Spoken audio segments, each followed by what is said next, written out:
उत्तर प्रदेश, देश का सबसे बड़ा राज्य, लाखों युवाओं का सपना एक सरकारी नौकरी। लेकिन अब वही छात्र पूछ रहे हैं, क्या उनके सपनों के साथ खेल हुआ है? यूपीएसआई परीक्षा 2025 का रिजल्ट आते ही सोशल मीडिया पर आग लग गई, क्योंकि कट ऑफ इतना हाई आया कि छात्रों को अपनी आंखों पर भरोसा नहीं हुआ। 400 में से 369 नंबर, यानी लगभग 92%। और अब यह सवाल उठाया जा रहा है, क्या ये सिलेक्शन है या सिस्टम फेलियर? क्या नॉर्मलाइजेशन के नाम पर कुछ छुपाया जा रहा है? और सबसे बड़ा सवाल, अगर सब कुछ ट्रांसपेरेंट है तो रो मार्क्स क्यों नहीं बताए जा रहे हैं? सबसे पहले पूरी कहानी समझिए।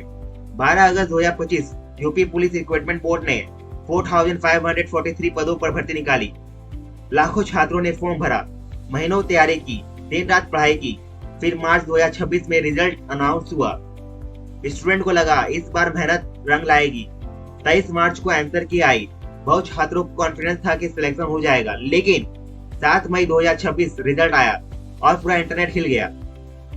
369.87 मार्क्स 400 में से। सोचिए, किसी को दरोगा बनना है तो उसे 92% चाहिए।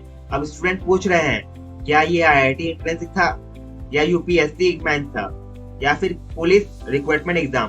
क्योंकि किसी भी कॉम्पिटिटिव एग्जाम में इतना कट ऑफ रेयर माना जाता है। और यही से शुरू हुआ कंट्रोवर्सी। अब समझिए तो शब्दों में, जिसने पूरा विवाद खड़ा किया। नॉर्मलाइजेशन। सरकार और बोर्ड कहते हैं डिफरेंट शिफ्ट में अलग अलग डिफिकल्टी होती है, इसलिए मार्क्स को बैलेंस करने के लिए नॉर्मलाइजेशन किया जाता है। सुनने में फेयर लगता है, लेकिन स्टूडेंट का सवाल अलग है। अगर नॉर्मलाइजेशन हुआ तो रो मार्क्स कहाँ है? असल में किसके कितने नंबर आए, किस शिफ्ट को फायदा मिला, किसको नुकसान, किस फॉर्मूला से मार्क्स बढ़े, किसका स्कोर घटा? कुछ भी पब्लिक नहीं। मान लीजिए 2 स्टूडेंट है, दोनों के 70 नंबर आए, लेकिन एक का पेपर टफ था, दूसरे का इजी। तो नॉर्मलाइजेशन के बाद एक के मार्क्स बढ़ सकते हैं और दूसरे के घट सकते हैं। यही से कंफ्यूजन शुरू होता है, क्योंकि फाइनल स्कोर दिखा रहा है लेकिन ओरिजिनल स्कोर गायब है। अब इमेजिन कीजिए, आपकी सालों मेहनत की, दिन रात पढ़ाई की, आंसर की देखकर लगा सिलेक्शन हो जाएगा, लेकिन रिजल्ट आया और कट ऑफ आसमान पर। आप रो मार्क्स मांगते हैं, लेकिन जवाब मिलता है अभी नहीं बता सकते हैं। यहीं से स्टूडेंट का गुस्सा स्फोट किया। सोशल मीडिया पर हजारों पोस्ट, वीडियो, हैशटैग और आरोप। अब बोर्ड क्या कह रहा है? बोर्ड का कहना है रिक्रूटमेंट अभी कंप्लीट नहीं हुई, रिटन एग्जाम सिर्फ पहला स्टेज था। डीवी, पीएसटी, बाकी प्रोसेस अभी बाकी है, इसलिए रो मार्क्स अभी नहीं बताया जा सकता। बोर्ड का एक और स्टेटमेंट आया, अगर किसी के पास प्रूफ है तो प्रॉपर चैनल से सबमिट करो, सोशल मीडिया पर आरोप मत लगाओ। लेकिन कंट्रोवर्सी तब बढ़ गई जब सोशल मीडिया पर एफआईआर हो गई। उसने वीडियो अपलोड किया था जिसमें रिजल्ट में धांधली के आरोप लगाए गए थे। वीडियो वायरल हुआ और मामला दर्ज हो गया।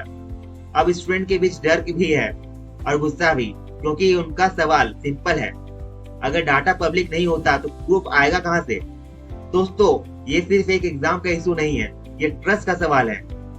क्योंकि लाखों युवा सरकारी नौकरी को फ्यूचर मानते हैं, लेकिन अब ट्रांसपेरेंसी पर सवाल उठने लगे हैं तो फ्रस्ट्रेशन बढ़ता है, और फ्रस्ट्रेशन डेंजरस होता है।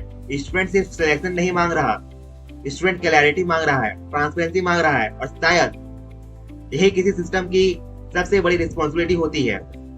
यूपी एसआई रिजल्ट कंट्रोवर्सी में सच क्या है, ये इन्वेस्टिगेशन और ऑफिशियल क्लैरिफिकेशन के बाद ही पता चलेगा।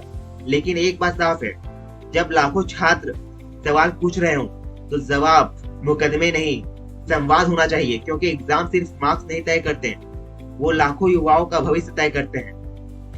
मैं हूं आकाश, मिलते हैं अगले वीडियो में। जय हिंद।